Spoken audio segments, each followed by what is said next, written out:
میں نے سرکار مفتی اعظم کی کچھ اور چیزیں بھی بہت سی دیکھی، مگر ان چیزوں کو میں بیان کرنے کا نہ تو وقت پا رہا ہوں نہ اس کی تفصیل پیش کر سکتا ہوں، مگر اتنا میں عرض کر دینا چاہتا ہوں کہ سرکار مفتی اعظم کے اس معاملے پر میں نے بہت غور رکھا کہ کسی سے کوئی چیز مانگتے ہیں کہ نہیں۔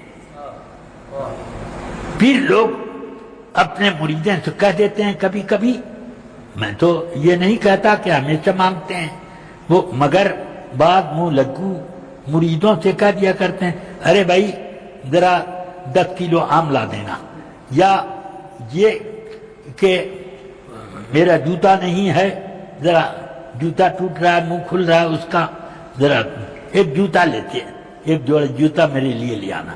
اس طرح کی باتیں عام طور سے میں پیروں میں دیکھا کرتا ہوں۔ تو میں نے سوچا کہ سرکار مفتی اعظم کو بھی ذرا اس طرح جانچوں کہ کبھی کسی سے کوئی چیز مانگتے ہیں یا نہیں۔ تو انہوں نے کبھی بھی میں نے یہ دیکھا کہ کوئی چیز کسی سے نہ مانگی، حد یہ کہ میں نے یہ دیکھا کہ بیٹھے فتویٰ لکھ رہے تھے یا تعویذ، کہ اس درمیان آپ کو حلق میں ایسے ہاتھ پھیرتے حلق پر، تھوڑی دیر کے بعد بولے نہ جانے آج کیوں بہت خشکی محسوس ہو رہی ہے، بس اتنا بولے۔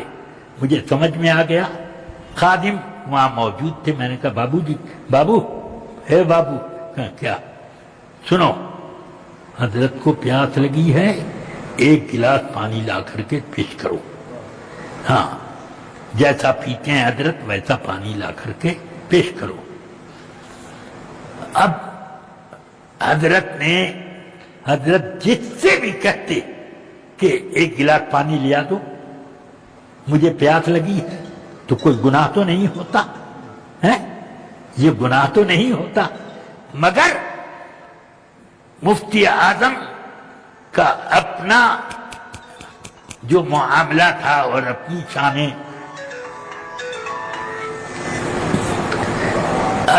اپنی شان توکل جو تھی وہ اس طرح پر تھی۔ تو پانی آیا، فوراً آپ نے 1 گلاس پانی پی لیا، سمجھ گئے آپ؟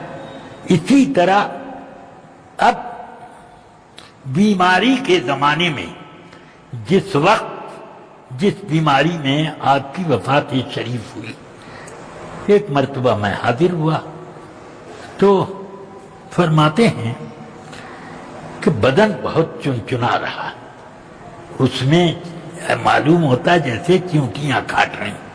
میں سمجھ گیا کہ حضرت کو غسل کی کچھ ضرورت گرمی کی شدت سے محسوس ہو رہی ہے، تو اس لیے میں نے بابو میاں سے کہا بابو میاں کیا ہے، کیا بات ہے؟ میں نے کہا حضرت اپنے جسم پر میل کا احساس کر رہے ہیں جس کی وجہ سے چنچنی ہو رہی ہے، حضرت کے غسل کا انتظام کرو اور یہاں سے مجھے اور جتنے بھی لوگ ہیں سب کو الگ کر دیا جائے، پردہ کر دیا جائے، حضرت غسل کر لیں اور اپنا تہبند اور بندی پہن لیں، اس کے بعد کرتا وغیرہ تم پہنا دینا آ کر۔ وہ انتظام ہو گیا تو فرماتے ہیں ہاں بہت ٹھیک ہے۔ اب غسل فرمایا، کپڑے تبدیل کیے، سب کچھ ہو گیا، تو اب مجھے یہ کہنا ہے کہ اپنی کسی سے خدمت بھی نہیں مانگتے تھے کہ یہ ذرا کام کر دو، یہ ان کا زہد و تقویٰ تھا۔ اب ایک بار ایسا ہوا کہ میں بریلی شریف پہنچا تو وہاں میں رہا ایک روز، دوسرے دن حضرت نے اپنی نشست پر بیٹھک جو تھا درود شریف اللہم صلی علی سیدنا و مولانا محمد معدن الجود والکرم وعلی آلہ و اصحابہ بارک وسلم. حضور سرکار مفتی اعظم جس بیٹھک میں گھر کے بالکل باہری حصے میں جو بیٹھک تھی اس میں تخت پر اکیلے آپ کی مسند ہوتی تھی، مگر ایک روز صبح میں پہنچا تو حضرت نے خادم سے فرمایا یہ مسند ذرا ادھر ہٹاؤ اور ایک مسند اور ادھر دائیں طرف لگاؤ. تو لگ گئی. پھر تھوڑی دیر کے بعد حضور برہان ملت تشریف لائے رحمت اللہ تعالی علیہ. تو وہاں آپ کو بٹھایا، بیٹھ گئے. پھر آپس میں خیر عافیت یہ وہ سب گفتگو کچھ ہوئی اور حضرت کچھ لکھتے رہے اور ان سے بات بھی تھوڑی تھوڑی ہوتی رہی. اس بیچ میں پتہ نہیں کون سی بات کے جواب میں حضرت نے فرمایا کہ جب میری شادی ہوئی تھی تو اس وقت میں نے 3 روز کے 4 روز مجھے ٹھیک یاد نہیں، مجھے کچھ کھانے کو ملا نہیں، بھوک مٹانے کے لیے کچھ کھانا ملا ہی نہیں، تو میں نے کھایا نہیں.